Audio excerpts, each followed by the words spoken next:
Good morning, everyone. My name is Erica Cook. I am part of the grants team here at DMPED. Tariq should be on shortly. He was having a little technical difficulty, so thought I would go ahead and come on and kind of go through our side of the grants process. I'm also here with Margaret Platek, who is the Deputy Director for Contracts, Procurement and Grants, Jordan Reeder and Jamal Corley, who are Grants Management Specialists on our team. They may jump in at some point if there's, any question or if they have anything they want to add to said presentation. So to begin, as I said, Tariq will jump in when he can to kind of go over the program portion of how this process works and what the grant entails.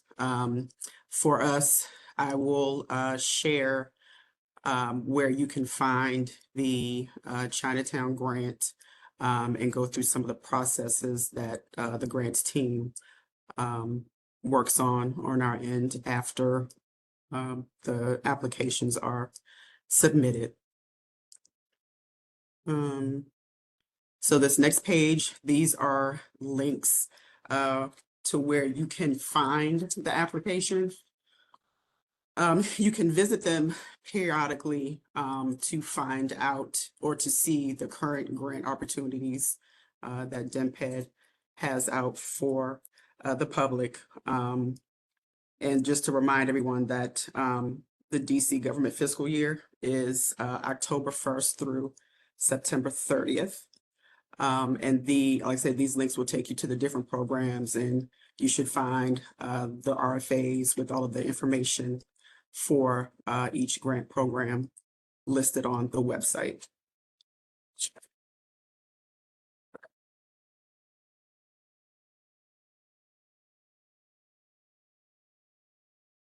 Why am I? Give me 1 second.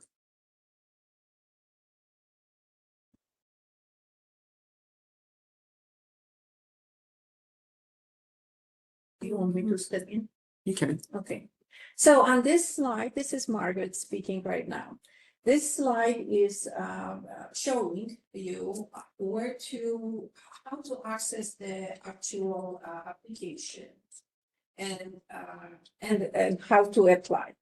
The Grants Vantage is going to provide you with a detailed information. The applications have the detailed sections, and will walk you through how to apply for that particular grant or for any grant that you will be applying for through DMPED.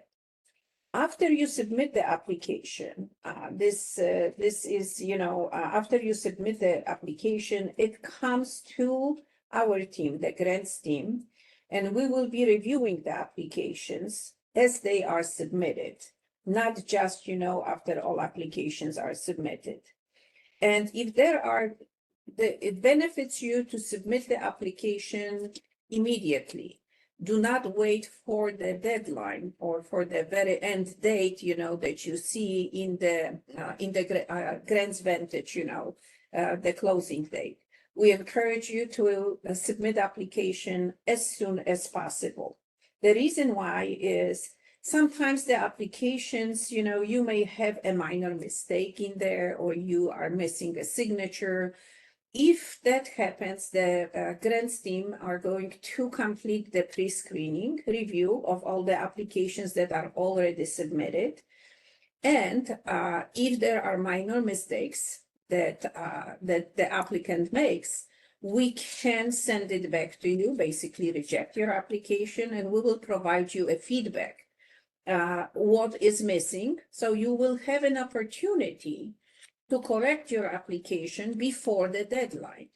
Should you wait to the very last day to submit the application, that opportunity is gone because our team is unable to review multiple applications very last minute.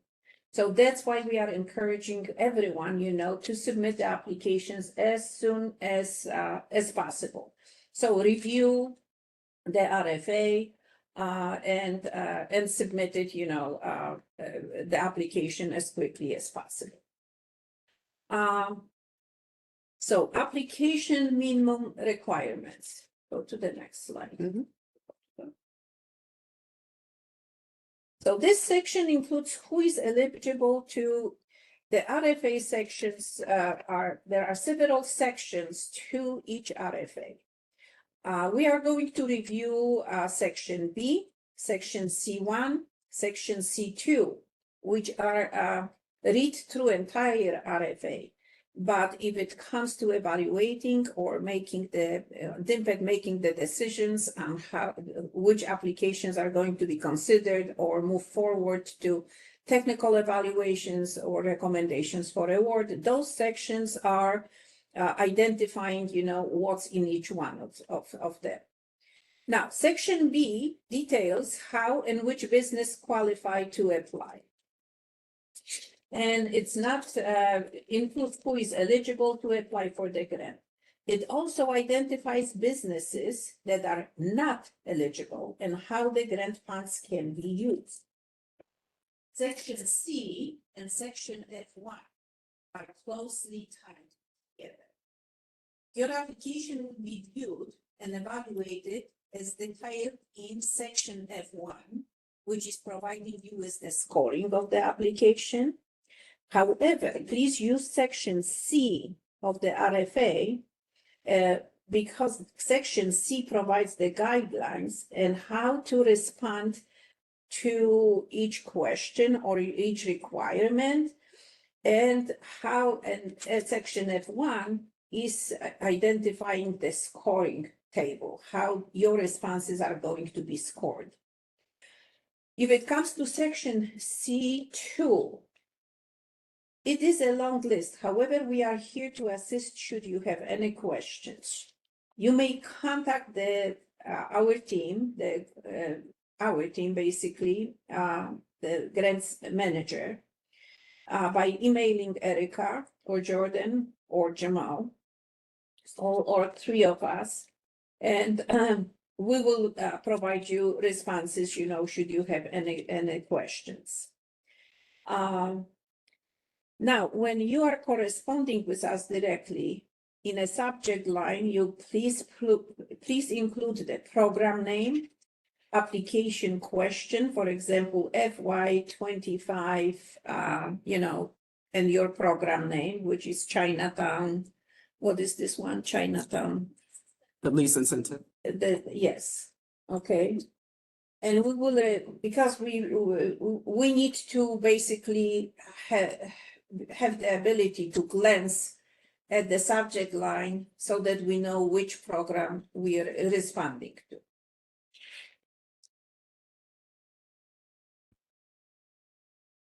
Okay, and we'll go to the next slide. So once applications are submitted, they go through a pre-screening process, which the grant team handles. So we, make every effort to complete, pre-screening of each applications as soon as they are submitted.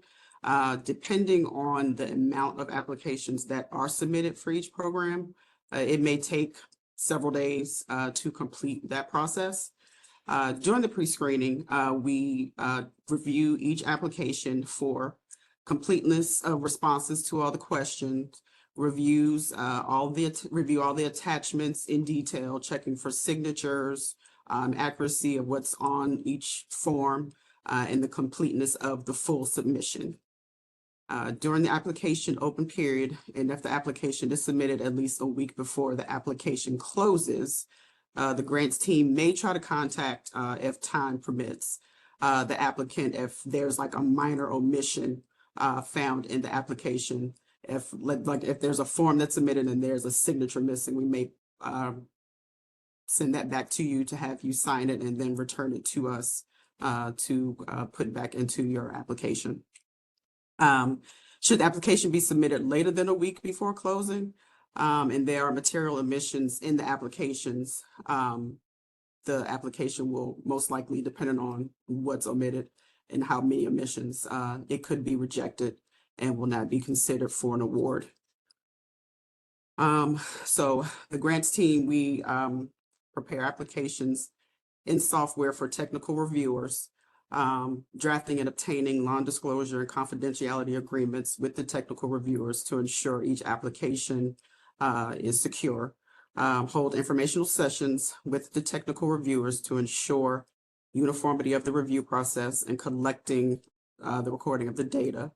Receive census from technical reviewers, and they share it with the program administrator of the program. And then next steps are with the grant administrator and the deputy mayor, who makes the final decision on what awards move forward. I got it. Okay. This is Jamal. After that, proceeding that, award recommendations will be given. The program administrator receives technical review panel scoring, and based on assigned scores, which you will receive from your application, draft award recommendations and a memorandum to the deputy mayor will be sent. Program administrator will submit a memorandum to the deputy mayor, and the deputy mayor makes the final award decision. Now, during the pre-award requirements, the grants team will notify awardees about the intent to award. You will receive a conditional award letter, and if we need any further documents from you, you will be given a certain time limit to submit those documents. The grants team will contact each prospective awardee and provide detailed next steps. Any questions?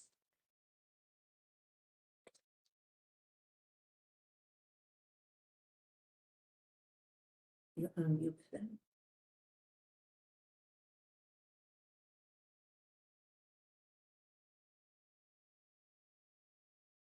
Let's stop the.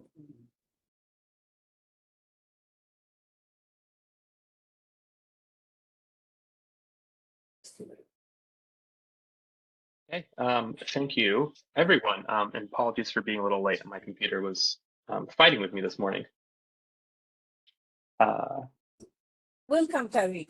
Now you can overview the actual program because we went, Yes. while we were waiting for you, we did review, the CPG team, function and the processes, if it comes to application and such. Yes, I appreciate that. So we're now going to go back and talk about the grant program itself, the requirements, the components, the process, and the background. And yes, I see a question here from Carrie. The total fund is $125,000 and be 5 awardees. So I'm going to go over that right now. But to quickly answer your question, the total fund is $125,000, yes, contingent upon funding availability. And we will have anywhere from 1 to 5 awardees. So the smallest amount you can receive is $25,000, and the largest amount would be the whole pot of $125,000.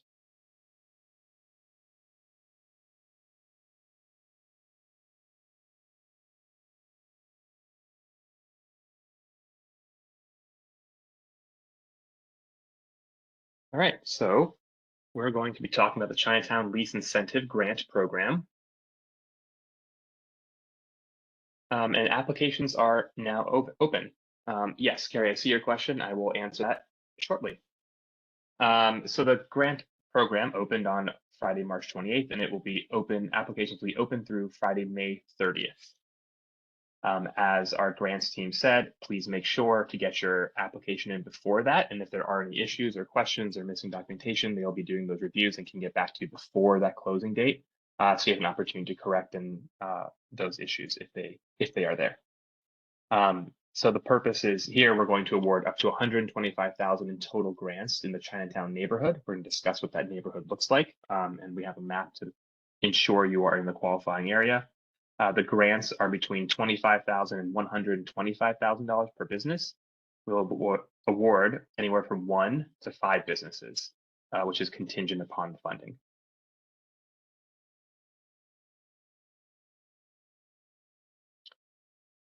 So going over some of the milestones real quick. We had one information session on Tuesday, April 8th. This is the second one, and we will likely have another one if we need. But we are recording this session. We'll post it on our website as well, so it's available to everyone to view. The application deadline, as we said before, is Friday, May 30th at 4 p.m. Eastern Time. Once the applications are closed, we'll conduct our pre-screening, which the grants team spoke about, and our application evaluation period. We have the intent of award notifications going out on or after August 8th. So please, that may shift a little bit depending on the number of applications. So please be aware of those timelines.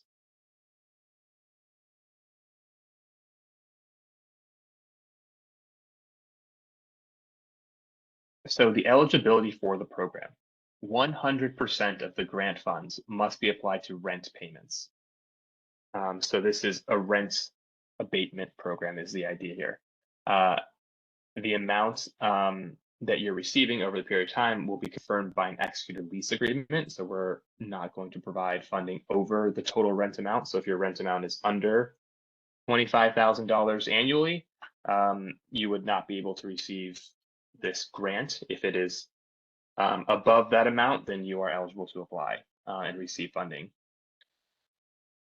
We are asking that all businesses that apply have a lease agreement, which is a minimum of 5 years, and be active through March 28th, 2030. So that would be 5 years from the opening of the grant period. Lease agreements, we'd like to see them executed by May 30th, 2025, which is the last date of the application, so we can ensure that you have an executed lease already in place.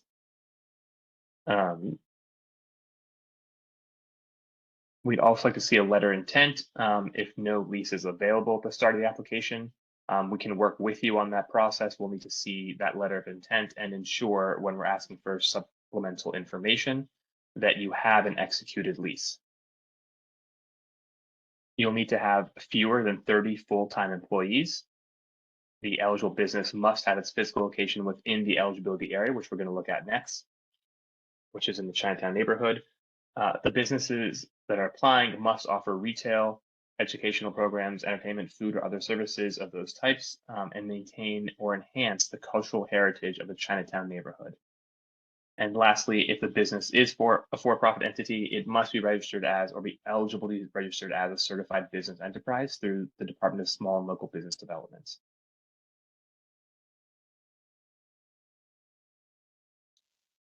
So this is the eligibility area, and we have a map that's part of the grant application.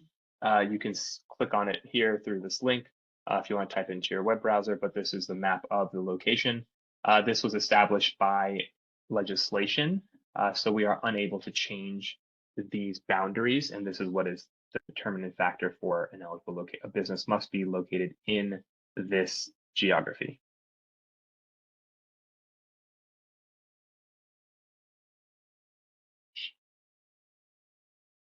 Ineligible businesses, adult entertainment, auto body repair, banks, cannabis, e-commerce businesses that do not have a brick and mortar location. If your business is operating out of your home, that is not eligible as well. Insurance offices, medical providers, nightclubs, phone stores, realtor offices, seasonal businesses that are not open year round, electronic equipment facilities, and businesses that do not maintain or enhance the cultural identity of the Chinatown neighborhood. That is a critical part of this application. We want to make sure that we're supporting the continued cultural identity and growth of the cultural identity of the Chinatown neighborhood to make sure that we are keeping with that heritage and history that we have that is so loved here in the district.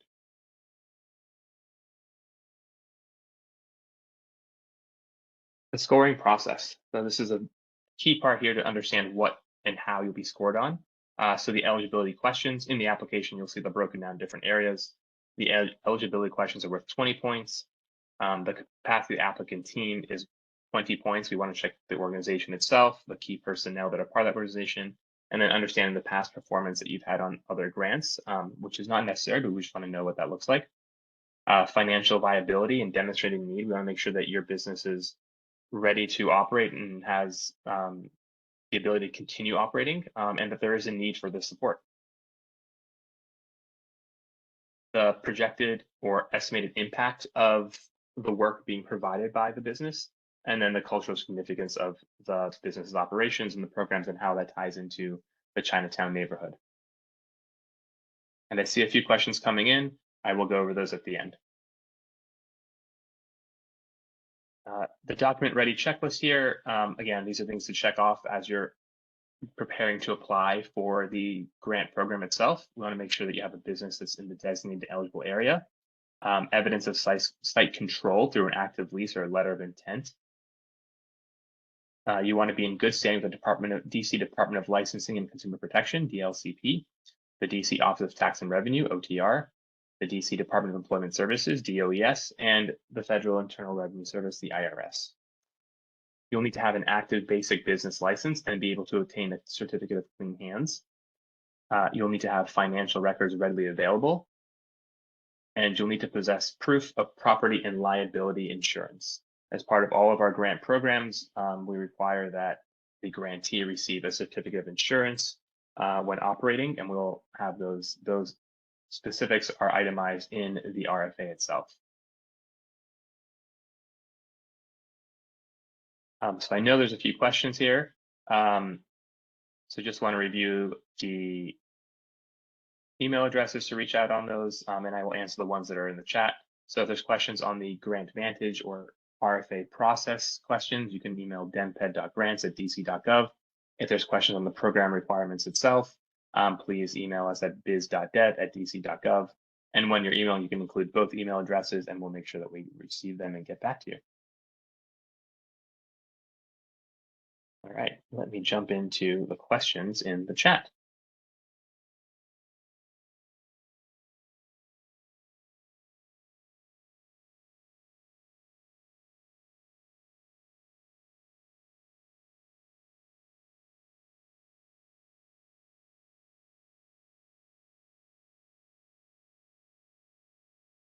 Yes, the first question is that annually? So the funding amount is annually. It's whatever the award amount will be each year. Our goal is to have recurring funding. That will depend on the mayor's budget and year over year. So currently it is for 1 year. And if we have the ability to continue this program, it will be up to 5 years. That is how we're operating currently. Liquor stores are liquor stores eligible? I will have to double check on that. I don't believe they are, but I will check and confirm, and we'll send that message back to you. Can you explain how a restaurant would be eligible to be a CBE, and what are the metrics used to determine if the business is maintaining or enhancing the cultural identity of the neighborhood? Great question. So a restaurant is eligible to become a CBE. There's a process you go through with the Department of Small and Local Business Development. If you are not currently a CBE, almost all for-profit businesses are eligible. There is a section, a group of businesses that are restaurants that are CBEs currently with DSLBD in the district. And that process is itemized on DSLBD's website.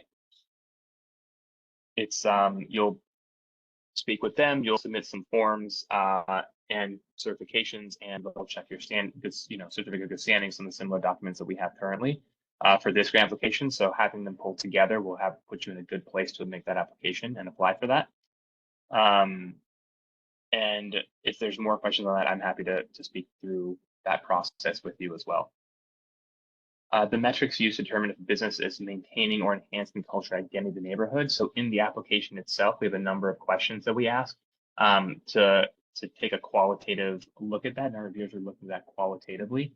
And there are questions there that talk about what programs you offer for the neighborhood, how you are operating and supporting the current demographics of the Chinatown neighborhood, and what programs you offer to enhance the cultural identity. So they are open format questions, so you can include documentation. You can include a narrative report, whatever you would like that you believe would help answer that question. And we'll be reviewing those as a qualitative assessment.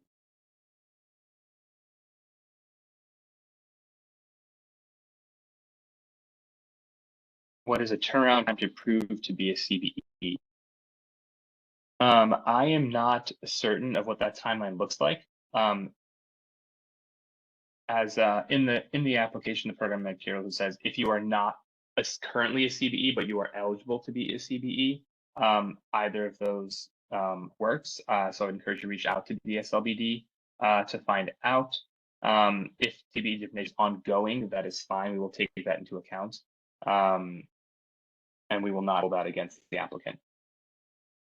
Nonprofits are currently not eligible to be CBEs. So if you are a nonprofit operating in the eligible neighborhood geography and meet the other requirements, you are eligible to apply and be awarded for the program.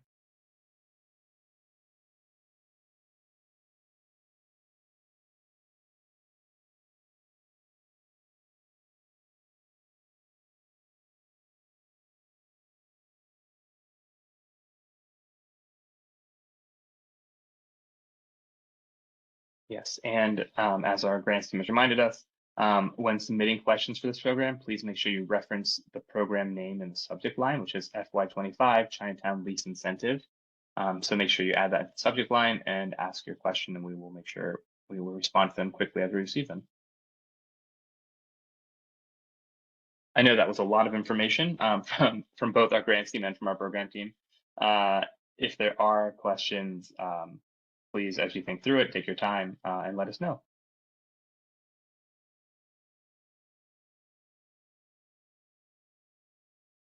Yes, a business can have more than one location. That is fine. We'll want to make sure the business location that is applying and receiving the funds is within the eligible geography.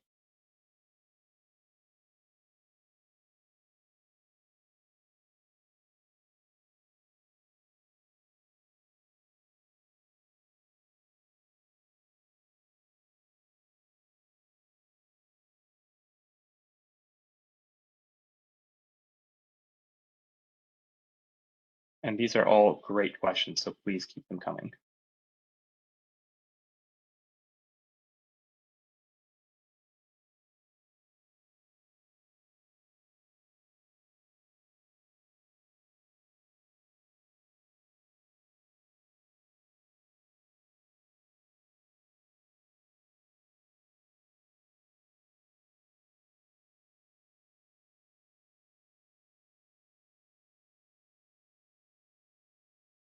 All right, are there any more questions?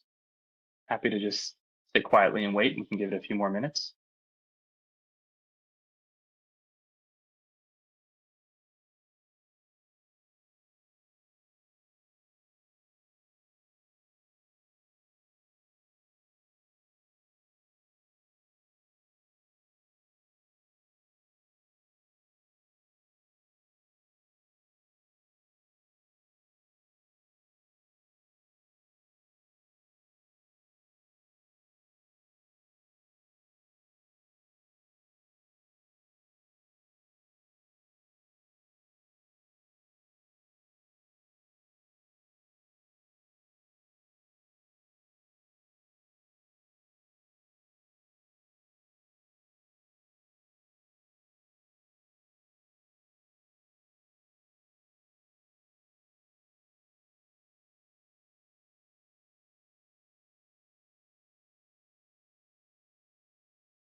Okay, I don't see any more questions coming in or any hands being raised. Oh, there we go. Businesses that are moving locations inside of Chinatown as well. If you are moving locations inside Chinatown, again, we'll want to make sure that the business location that you're moving to is in the available or eligible geography. If you haven't moved completely yet, we'll need that letter of intent, and we'll want it at least signed as soon as possible, if not before the end of the grant period, the application period. So please make sure that's taken into consideration. Lease extensions, yes, we know those are coming up, and that some may not be able to be signed until after that period. If that is the case, please reach out and let us know, and you can indicate that in the application itself as well. For a lease extension, we'll want to see the current lease and then the extension terms and make sure that it is being operated through that period. So yes, please include that information and the extension dates and times, and that's eligible for. Again, we'll want to see that lease extension to be 5 years or to maintain the business's location for during that period of time through March 28th, 2030.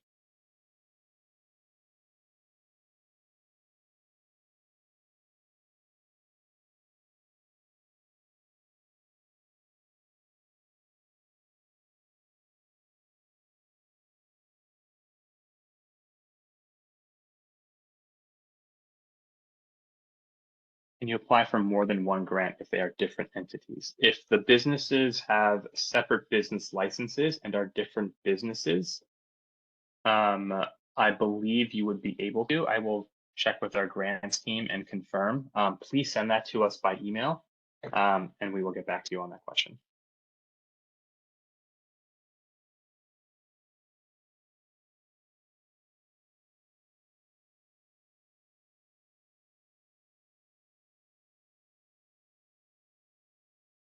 Actually, Tariq, I'll jump in. For Mhm. that question, applying for more than one grant if they are different entities, yes, they can. Okay, great. Yep. That was my hunch. I just didn't want to say give the wrong information. Thank you, Erica. No problem.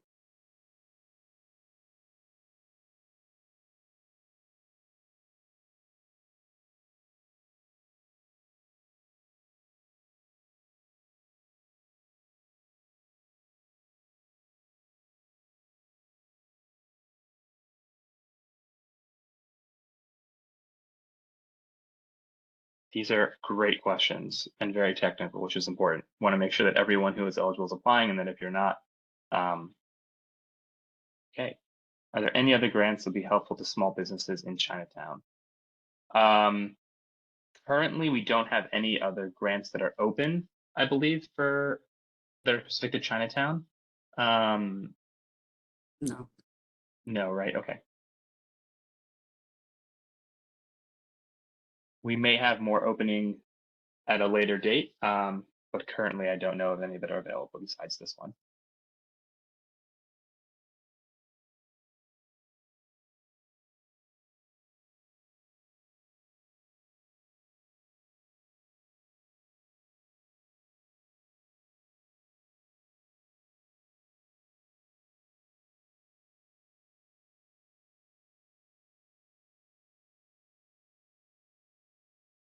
All right, we will hang on for another 4 minutes or so.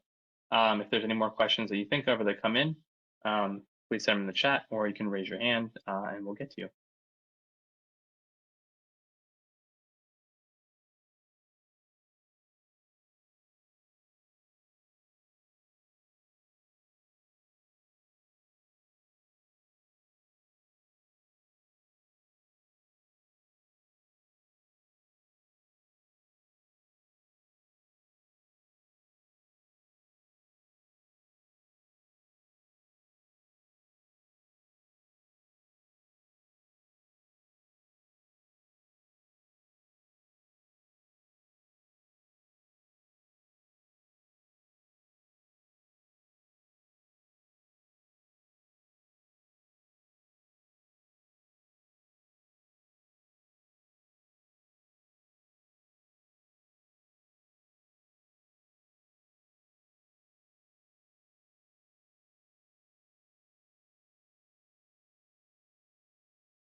Okay, I haven't seen any other new questions come in. I see the grants team added our emails back to the chat again. Thank you very much.